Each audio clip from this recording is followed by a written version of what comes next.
हराम खोरा, चला हो बाजूला. भैया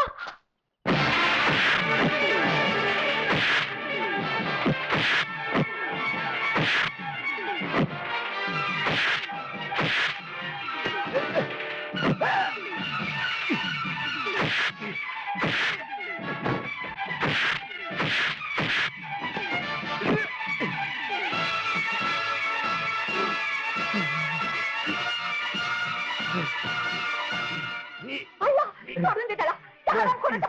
तिथे डोक्या नको. सोडून दे बेटेला. भैया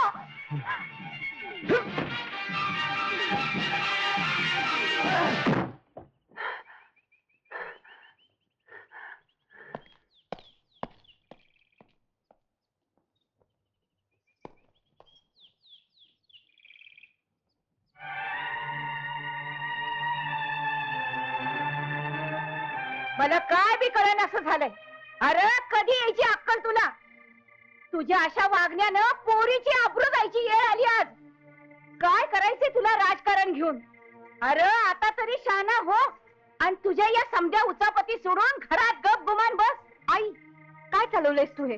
तू सुद्धा दादासाहेबांचेच विचार सांगायला लागलीस? तुला काय वाटलं ह्याच्या ह्या करणीनं तुझी आबरू गेली तर चालेल तुला? अगं गावकऱ्यांनी आपल्या घराण्याचा पंचनामा केला तर बरं वाटेल तुला. अगं जरा विचार कर. असंच घडत राहिलं तर तुझं लगीन तरी होईल का? आई तुझं म्हणणं बरोबर आहे, पण जरा विचार कर. माझ्यासारख्या कितीतरी बहिणींच्या आबरूचा प्रश्न आहे. या विरुद्ध कोणाला तरी आवाज उठवावाच लागेल. अगं तो मक्ता काय ह्याच्याकडेच दिलाय? आई हा मक्ता नव्हे, एक सामाजिक बांधिलकी आहे. अन्यायाच्या विरुद्ध झगडण्याची आपल्या घराण्याची परंपरा आहे. ते ठीक आहे ग, पण 3 लग्नाच्या पोरीवर असलं संकट आलं म्हणजे आईच्या काळजाचा काय भडका उडतो ते तुला नाही कळायचं. हसलं जीणं मरणापेक्षा वाईट असतं पोरी, ते तुम्हा पोरासनी नाही कळायचं. आई, आई तू रडू नकोस. मी तुला खात्रीने सांगतो आई, जोपर्यंत मी जिवंत आहे तोपर्यंत भारतीच्या केसाला सुद्धा धक्का लागणार नाही. आई, अन्यायाच्या विरुद्ध माझ्या काळजाला लागलेली आग तुझ्या अश्रूने विसरू नकोस आई. आई, तुझ्या आशीर्वादाची गरज आहे मला. तुझ्या आशीर्वादाची गरज आहे मला आई. पोरा, तुझा बाबी असंच म्हणत होता. अरे माझे आशीर्वाद सदैव तुझ्या पाठीशी राहतील.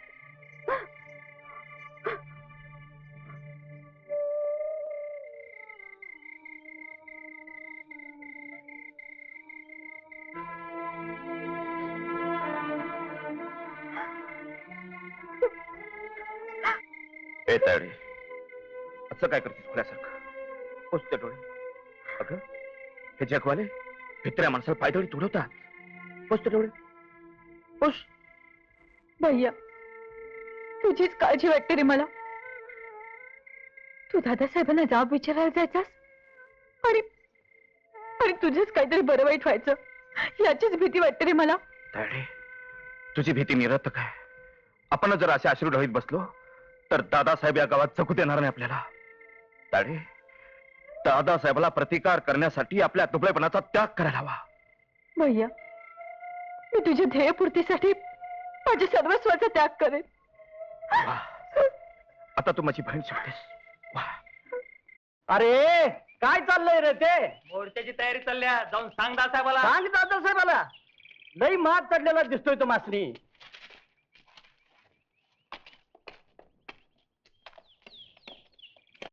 रामू दादा मी कोण? हा राजू. रामू दादा मी कोण? अरुण रे. पेढा घ्या, पेढा. देशाला स्वातंत्र्य मिळालंय, पेढा घ्या. घ्या. रामू दादा हा पेढा खाऊ नका, हा मातीचा पेढा आहे. माहित आहे मला. अरे त्यांनी माती खाऊन देशाला स्वातंत्र्य मिळवून दिलं. त्या देशात अन्न खाण्याने स्वातंत्र्याची माती केली. ती माती, त्या मातीवर आम्ही प्रेम केलं म्हणून ही माती आम्हाला साखरेपेक्षाही गोड वाटते रे. म्हणून पोरांनो, मी तुम्हाला सांगतो, पाया पडतो, तुम्ही या मातीवर प्रेम करायची का रे? मातीवर.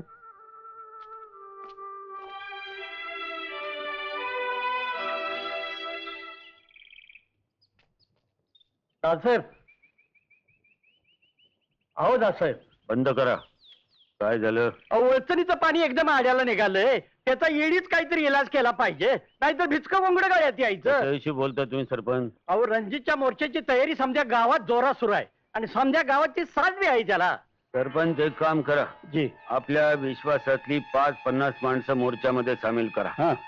ज्या ठिकाणी सभा नियोजित केली असेल तिथं रणजितचं भाषण सुरू होईल. त्याच वेळी आपल्या लोकांनी रणजितचा जयघोष करीत दंगा सुरू करायचा. पोलीस लाठीमार करतील. अच्छा. आपल्या लोकांनी दगडफेक सुरू करायची. पोलीस गोळीबार करतील. त्याच वेळेला 2 रामोशांना सांगा की SRPचा ड्रेस घालून तुम्ही पोलिसात सामील व्हा. रणजितवर नेम धरा. काम खत्म करा. प्रकरण संपवा. कामाला लागा तुम्ही.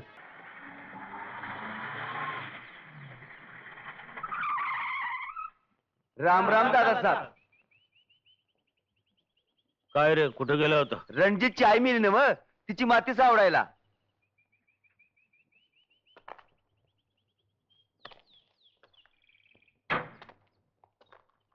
माती सावडायला आणखी कोण कोण गेलं होतं? आम्ही दादासाहेब, बरीचशीच मोठी बाहेर गावची होती आणि ही दिसत्यात एवढीच टाळकी आपल्या गावची. तुम्ही माती सावडायला गेला नसता म्हातारीचा आत्मा काय घुटमत राहिलास. आणि तुम्हाला ठाव आहे, सगळ्या गावांनी त्याला वाईट टाकलेलं आहे. या उपर तुम्ही कार्यक्रमाला गेलात. दादासाहेब, अहो त्या बिचारा आम्हा गरिबासाठी जीव दिला. आता येवार म्हणून आम्ही तिच्या मातीला हात लावून आमचं कर्तव्य नव्हतं का हो? आता आमचं कर्तव्य आम्ही करतो. आजपासून आम्ही तुम्हाला वाईट टाकलेलं आहे. हा, गावातलं कुणीही तुमच्या गरजेला उभं राहणार नाही. नका नका दादासाहेब, गरीबावर असा अन्याय करू नका. आमच्या म्हणण्याप्रमाणे जो वागतो त्यालाच आम्ही न्याय देतो. दादासाहेब, चुकी झाली, एकदा माफी करा. अहो तुमच्या म्हणण्यापर्यंत आम्ही वागू. रणजितला कुठल्याही प्रकारचं सहकार्य करणार नाही. ठीक आहे, माफी असं. ध्यानात ठेवा. हो, हो. चला, सरपंच बजा.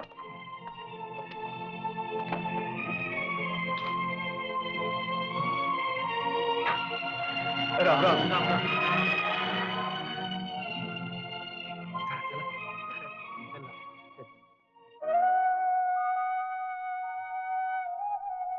तुम्ही जो मोर्चा काढलात त्यावर गोळीबार झाला, त्यात तुमची आई गेली. त्या सगळ्या प्रकरणाची माहिती घेण्यासाठी आम्ही इथे आलो आहोत. श्रमजीवी जनतेसाठी तिनं हुतात्म्य पत्करून आमच्या समोर आदर्श ठेवून गेली ती. ते बरोबर आहे, पण दुष्काळी परिस्थितीचा फायदा घेऊन जनतेला भडकवून त्यांचा मोर्चा काढणारे देशद्रोही आहेत असं सरकारचं म्हणणं आहे. भरतगावच्या सामुदायिक शेतीच्या बेपत्ता रखवालदाराची चौकशी करण्यास असमर्थ असलेल्या सरकारच्या विरोधात बोलणारा लगेच देशद्रोही ठरतो. हे कोणत्या लोकशाही स्वातंत्र्यात बसतं? मान्य आहे, मोर्चा काढायला काही हरकत नाही, परंतु मोर्चाचं नेतृत्व करणाऱ्या नेत्यांनी मोर्चातील मंडळी काबूत ठेवायला हवी. सध्या जे मोर्चे निघतात ते केवळ लुटालूट जाळपोळ करण्यासाठीच असा सर्वसामान्य माणसाचा समज झालाय. त्याचं काय? गरीब शेतकरी कशाला जाळपोळ लुटालूट करतोय? खरं तर मोर्चामध्ये स्वार्थी गुंड शिरतात, दंगे घडवून आणतात आणि स्वतःचे हात धुवून घेतात. आणि दोष मात्र मोर्चाच्या नेत्यावर येतो. म्हणून आम्हाला शासनाला सांगावंसं वाटतं, महागाईने गांजलेल्या भूमिहीन शेतमजुरांना समता, न्याय, जीवनाची शाश्वती मिळण्याऐवजी त्यांच्या हृदयातील आग बंदुकीच्या आगीने विझवण्याचे प्रयोग जर असेच चालू राहिले तर जनतेचा लोकशाहीवरचा विश्वासच उडेल. ते ठीक आहे मिस्टर रणजित, पण तुमच्या मोर्चावर जो गोळीबार झाला त्याबद्दल तुमची काय प्रतिक्रिया आहे? भारतासारख्या लोकशाही समाजवादी देशात पोटासाठी अन्न मागणाऱ्या, राबणाऱ्या हातासाठी काम मागणाऱ्या भूमिहीन शेतमजुरांचा मोर्चा होता तो. त्यावर झालेल्या गोळीबाराची न्यायालयीन चौकशी झाली पाहिजे अशी तुम्ही पत्रकार मंडळीने हवा तयार करायला हवी. अहो, पोस्टमॉर्टमचा रिपोर्ट मिळाला आहे. तुमच्या आईच्या डेड बॉडी मध्ये 12 बोर बंदुकीच्या गोळ्या सापडल्या. याचा अर्थ मोर्चावर झालेला गोळीबार हा पोलिसांनी केला नव्हता असं शासनाचं मत आहे. तरी सुद्धा त्याची चौकशी व्हावी लागेल, कारण त्या गोळीबाराने माझ्या आईचा मृत्यू झाला नसून लोकशाही समाजवादी मूल्यांचाच मुर्दा पडलेला आहे. म्हणून असा गोळीबार करणारा कितीही मोठा असला अथवा शासनाने असा प्रकार केला असला तरी त्याला सुद्धा शिक्षा व्हायलाच हवी. तरच लोकशाही अस्तित्वात राहील. अन्यथा अराजकता अटळ आहे. तुमच्या मोर्चावरील गोळीबार आणि बेपत्ता रामा कांबळेचं प्रकरण यांची न्यायालयीन चौकशी झालीच पाहिजे यात शंका नाही. आम्ही पेपरच्या माध्यमातून या मागणीचा पाठपुरावा करूच. इतकंच नव्हे तर मुख्यमंत्र्यांची झोप उडवून टाकू.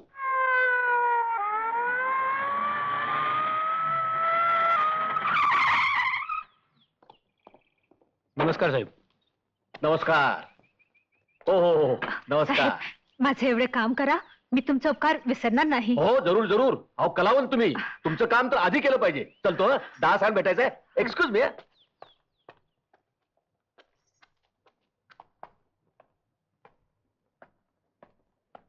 नमस्कार नमस्कार दादासाहेब. नाना फार वाकू नका, कमरेचा त्रास आहे तुम्हाला. कसले फटकारे मारताय दादासाहेब. सत्तेच्या खुर्चीवर बसल्यावर तुम्हालाही सत्तेची ऊब लागली म्हणायच्या. नाना वळणावर गेलात. आपला काहीतरी गैरसमज होतो दादासाहेब. जिल्ह्याचा पालकमंत्री या नात्यानं मी आपल्याला काही गोष्टी समजावून सांगायला आलोय. मंत्री माणसं बोळ्यानं दूध पितो काय आम्ही? चौकशी आयोग कुणाविरुद्ध आणि का नेमले जातात हे आम्हाला कळत नाही असं तुम्हाला वाटतं का? तालुक्यामध्ये आम्हाला बदनाम करण्याचा डाव तर नाही तुमचा? दादासाहेब असं कसं म्हणता आपण? अहो तुमच्या विरुद्धचे सगळे रिपोर्ट्स या फाईलमध्ये आहेत. एक माजी सैनिक, हरिजनांच्या सामुदायिक शेतीचा रखवालदार रामा कांबळे याला आपण जिवंत जाळून मारलं. भरतपूरच्या मोर्चामध्ये रणजितच्या आईचा मृत्यू झाला. दादासाहेब अहो मुख्यमंत्र्यांच्यावर अक्षरशः प्रश्नांची सरबत्ती होते. हो विरोध त्यांना अगदी अक्षरशः भंडावून सोडतायत. म्हणून मुख्यमंत्र्यांनी नाईलाजानं न्यायालयीन आयोग नेमावा अशी सूचना केली आहे. नाही म्हणजे आपल्याला तसा निरोप देण्यासाठीच त्यांनी मला पाठवलंय. नाना माझा एक मुख्यमंत्र्यांना निरोप सांगा. त्यांना म्हणाव चौकशी आयोगाच्या कागदपत्रावर सही करण्यापूर्वी तुम्ही मुख्यमंत्री पदावरून गेलेला असाल. मुख्यमंत्री हटाव मोहीम चालू आहे. बहुसंख्य आमदारांच्या सह्या माझ्याकडे आहे.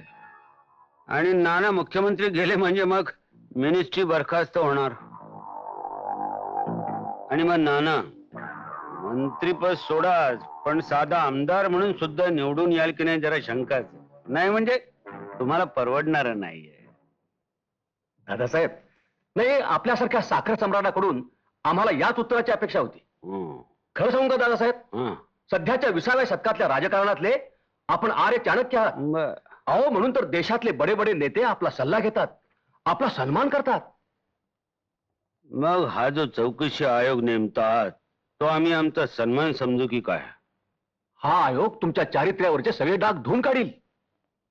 नाना याला पुरावा काय? अहो पुरावा कसला दादासाहेब?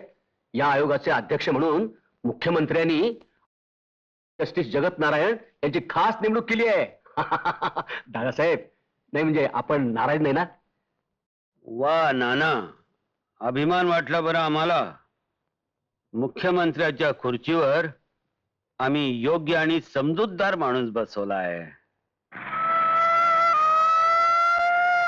वा वा वा वा. बंद डोळे, बंद कान, बंद तोंड, सलाम. लक्ष्मीबाई, राणी लक्ष्मीबाई सलाम. भगतसिंग, राजगुरु सलाम. नेताजी सलाम. पंडितजी, गांधीजी सलाम. तुम्ही हे सगळे असे एका रांगेत उभे राहिला, पण ही रांग जाते कुठे?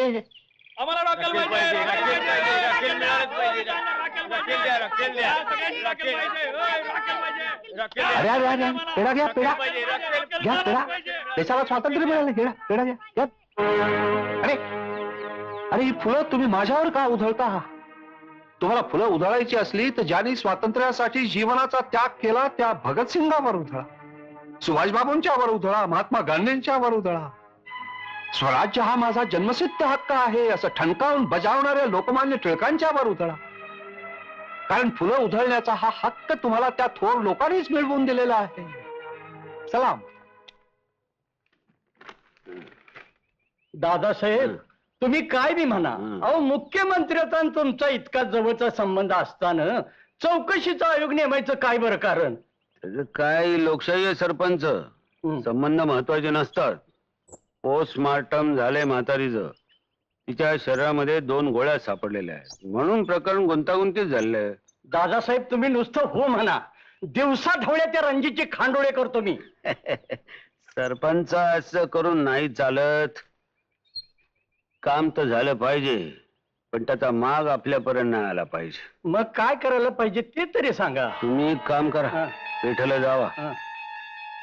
शुक्र्या आणि महाद्या 2 नामुशांना निरोप द्या. बर मी बोलवलंय म्हणून सांगा.